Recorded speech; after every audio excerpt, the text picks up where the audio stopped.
avec qui marches-tu? Avec qui passes-tu la majorité de ton temps? J'aimerais que tu réfléchisses à cela et que tu identifies les 5 personnes avec qui tu passes beaucoup plus de temps, à part des personnes qui t'influencent, des personnes qui te conseillent. Voilà. 5 personnes. Réfléchis à cela.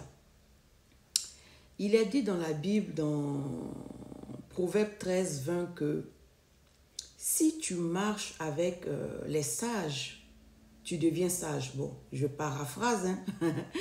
Je donne l'essence sans donner vraiment les mots, mais bon, tu me comprends.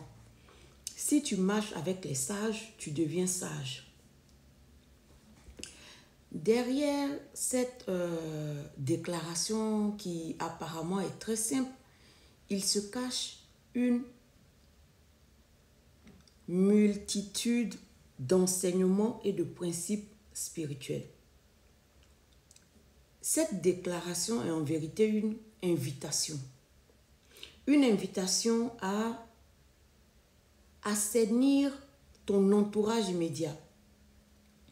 Une invitation à sélectionner, trier tes amitiés.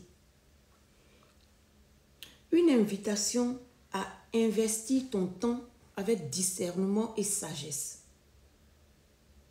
Une invitation à faire attention à la nature de tes rencontres. À faire attention aux paroles qui sont libérées dans ton entourage. Une invitation en général à la prudence en fait. À la prudence. Et ces points que j'ai cités, c'est juste les points saillants, c'est-à-dire les points évidents de cette déclaration. Dans cette même mouvance, on a aussi le verset dans Psaume 1, je crois, qui dit que si tu t'assois, qu'il ne faut pas s'asseoir à la table des moqueurs. Alors, si la Bible te recommande, te conseille de ne pas t'asseoir à la table des moqueurs, c'est bien sûr qu'en le faisant, tu t'exposes à devenir toi-même moqueur. Et par conséquent, tu vas attirer sur toi la récompense qui est réservée à ce type de personnes. Donc, c'est à toi de faire attention à ce qui entre. J'entends souvent des personnes dire que non, j'ai laissé faire parce que je voulais être gentil, je n'ai pas parlé parce que je voulais être gentil, ou bien je n'ai pas fait ci parce que je ne veux pas qu'on pense que je suis méchante. C'est la plus absurde des excuses qu'on puisse trouver. Et ça encore, je le dis de cette manière pour ne pas paraître méchante. Tu as vu? J'ai fait comme toi. Alors, c'est la plus absurde des excuses. Donc, par gentillesse, tu te dénatures. Par gentillesse, tu acceptes de devenir hypocrite. Ça n'a pas de sens en fait. Et moi, je dis derrière cette pseudo-gentillesse se cache la peur de perdre. Voilà. Ça, c'est un autre sujet. Donc, être gentil ne veut pas dire que tu dois t'entourer de personnes qui plus tard vont remplir ta bouche de gravier. C'est pas ça le but de la gentillesse. Il ne faut pas confondre gentillesse et idiotie. Il ne faut pas confondre gentillesse et manque de discernement.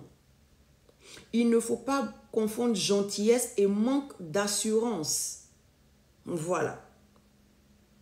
Ce n'est pas au nom de la gentillesse que tu vas tolérer l'ivraie. L'ivraie dans ton champ, sachant que la production de l'ivraie est mauvaise et qu'une telle production, ça veut dire un tel retour ne t'intéresse pas. En vérité, si tu sais ce que tu veux, tu sais automatiquement ce que tu ne veux pas. Donc, tu ne vas pas perdre ton temps à entretenir ce que tu ne veux pas juste parce que tu veux paraître. Parce que ça, c'est pas être. Tu veux paraître gentil. Lorsque tu détermines l'orientation d'une relation, lorsque tu réalises que ça, c'est de l'ivresse, ça ne m'intéresse pas, c'est clair, c'est une personne que tu as rencontrée, tu ne vas pas juste la jeter comme on jetterait une orange pressée. Mais tu n'approfondis pas la relation. Tu la gardes en tant que contact, en tant que connaissance. Mais ce n'est pas une personne que tu dois envoyer, amener dans ton intimité, dans ton cercle réduit. Comment reconnaître une mauvaise personne? C'est la question que tu as envie de me poser pour être plus pratique, n'est-ce pas? Oui, j'ai entendu tes pensées.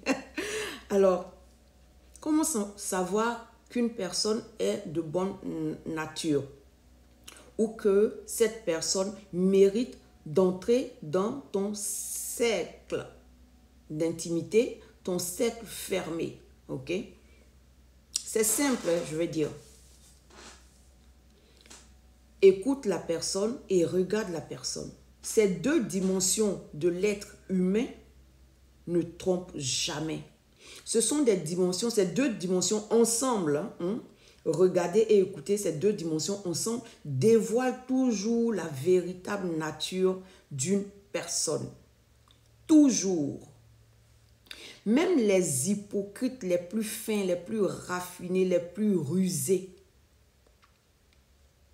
ne peuvent pas échapper à la dynamique du regarder et de l'écouter.